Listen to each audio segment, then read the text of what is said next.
everyone, welcome back to Raggedy Crimes and Chaos, where we are back to the absurd stuff. I'm your host, and today's story is wild. We are talking about a man who tried to rob a bank with a toy gun. But it looked so realistic that even the police thought it was real. Until they arrested him and realized it had an orange tip. Let's get into this. Alright, so this is Marcus, 37 years old, unemployed, desperate for money. You know the drill. Marcus decides he's going to rob a bank, but Marcus doesn't own a gun. So he goes to Walmart, to the toy section, and buys a replica Glock, one of those airsoft guns that looks incredibly realistic, except for one small detail, the orange tip on the barrel. The orange tip that's legally required to indicate it's a toy. Now, Marcus knows about the orange tip. He's not completely clueless, so he takes a black Sharpie and colors it in. Perfect, Marcus says, looking at his handiwork. Looks totally real now. It did not look totally real.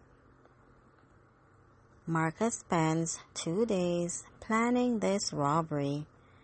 He picks Community First Bank, small branch, usually only 2 tellers working. He writes his robbery note on regular paper this time, with legible handwriting. This is a robbery. Put all the money in a bag. I have a gun. Short, clear, threatening. Marcus practices his tough guy face in the mirror. Practices pulling out the toy gun with intimidating speed. You got this, he tells his reflection. Nobody's gonna know it's fake.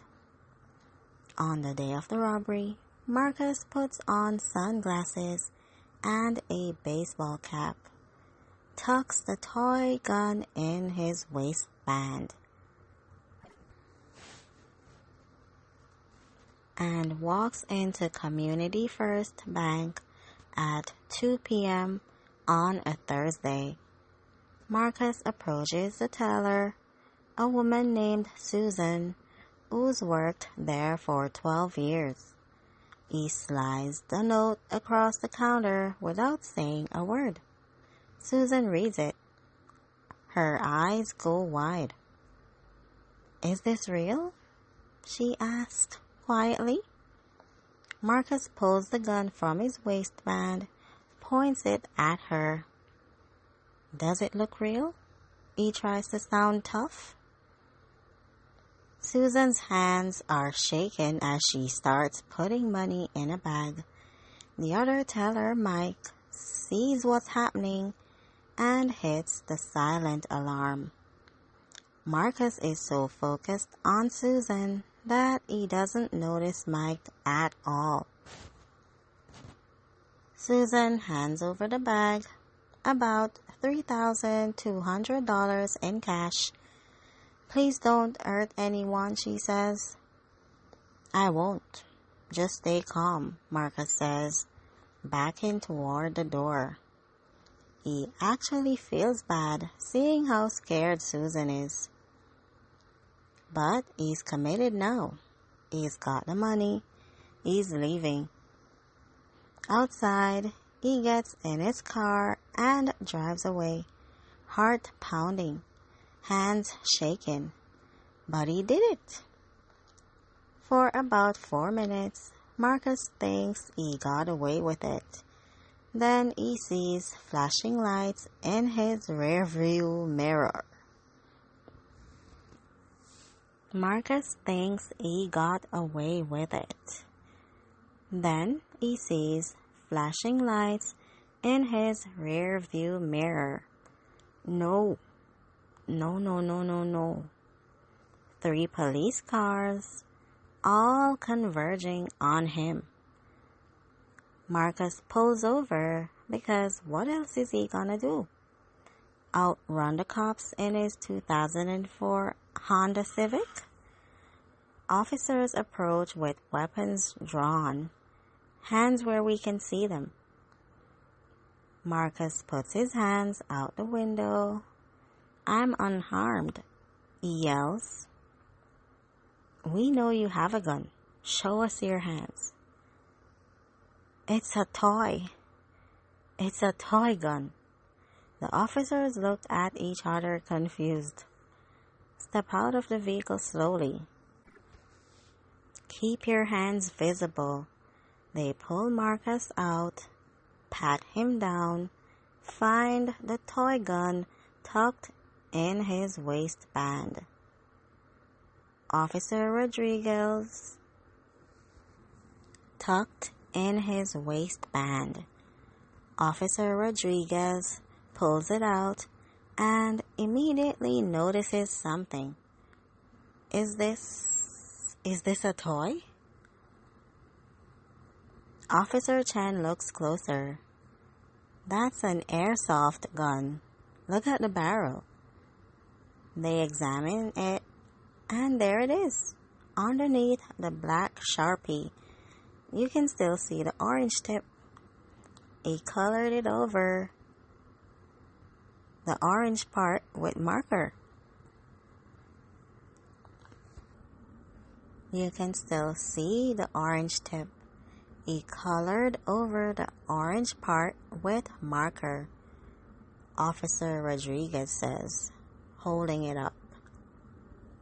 Marcus, hands cuffed behind his back, just hangs his head. I can explain. You robbed a bank with a toy gun? Officer Chen asked. I didn't have a real gun. So you bought a toy one? It was on sale. Officer Rodriguez has to turn away to keep from laughing. It was on sale? $17. It seemed like a good deal. Y'all. This man robbed a bank with a $17 toy gun from the Walmart toy aisle, and then told police it was a good deal. That's not criminal mastermind. That's bargain shopping. Yeah, I committed a felony, but I saved money doing it. That's not how this works. At the police station, they process Marcus for armed robbery. Wait, Marcus says. Armed robbery? But it was a toy. Detective Morrison looks at him. Did the bank teller know it was a toy? No. Did she feel threatened? Yes. Then it's armed robbery. The law doesn't care if the gun is real or fake. What matters is the threat. Marcus's face goes pale. So I'm getting the same charge as if I had a real gun? Exactly the same. But mine cost $17. Still armed robbery. Marcus puts his head on the table. This is the worst $17 I've ever spent.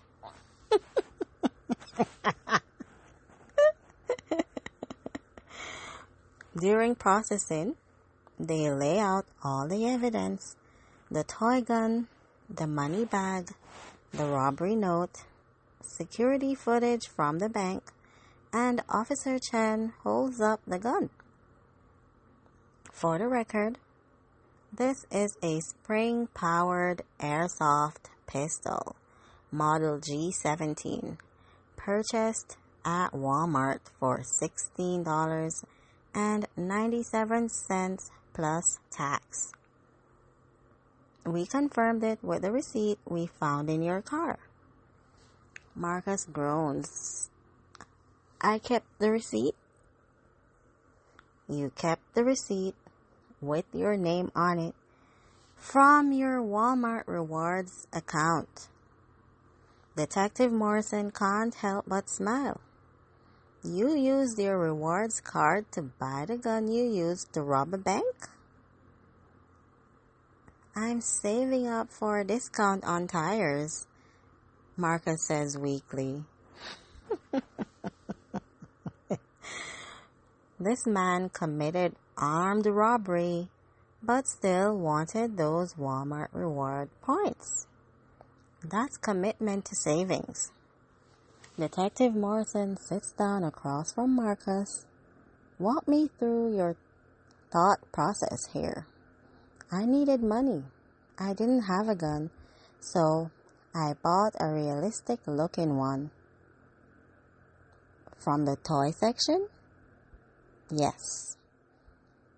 And you colored over the orange tip with Sharpie? I thought that would make it look real. Did you think about just not robbing a bank? Marcus pauses. That didn't occur to me until after I got arrested. Detective Morrison writes this down. So robbery was your first option? I was desperate. $17 desperate, apparently. It was a good price for a toy gun you used to commit a felony. When you say it like that, it sounds bad. Because it is bad, Marcus. Susan, the bank teller, gives her statement to police. I was terrified. I thought he was going to shoot me. Did the gun look real to you? Detective Morrison asked. Absolutely. I've never seen a gun up close before. I had no idea it was fake. This is important because even though we know it's a toy, Susan didn't. She experienced real trauma, real fear. The fact that Marcus used a toy gun doesn't make that fear less valid. At sentencing, the judge reviews the case. Mr. Marcus, you robbed a bank with a toy gun purchased at Walmart. Yes, Your Honor, a $17 toy gun. It was on sale, Your Honor. The judge stares at him. This is not a defense. I know, Your Honor. You traumatized a bank employee. You wasted law enforcement resources. You committed armed robbery. All for $3,200 and a $17 toy gun? Marcus gets 7 years. Eligible for parole in 5. Let me explain something important here. A lot of people think it's a fake gun, so it's not as serious. Wrong. Armed robbery is armed robbery. The law doesn't distinguish between real guns and fake guns if the victim believed it was real. Because the trauma is the same, the fear is the same, the threat is the same. So using a toy gun, a BB gun, an airsoft gun, or even your finger in your pocket shaped like a gun, still armed robbery. Marcus learned this the hard way. So, what have we learned from today's Raggedy Crime? Lesson 1. Toy guns in crimes are treated the same as real guns. You get the same charges. Don't do it. Lesson 2. Coloring over an orange tip with Sharpie does not make a toy gun look real. Police can tell, so can judges, so can prosecutors. Lesson 3. Using your rewards card to buy crime supplies is actually, there's no lesson here. That's just stupid. Don't do crimes. And if you're gonna do crimes, don't create a Walmart paper trail. And honestly, I feel for Susan. She did nothing wrong and got traumatized at work. That's not okay. Marcus might have used a toy, but Susan's real what? She didn't do anything wrong and got traumatized at work. That's not okay. Marcus might have used a toy, but Susan's fear was real. Remember that. Alright, that's it for today's episode of Raggedy Crimes and Chaos. If this taught you anything, it's that the law doesn't care if your gun was $17 from the toy aisle. Armed robbery is armed robbery. Until then, stay safe, stay smart, and for the love of God, don't rob banks with toys. This has been Raggedy Crimes and Chaos. I'm out.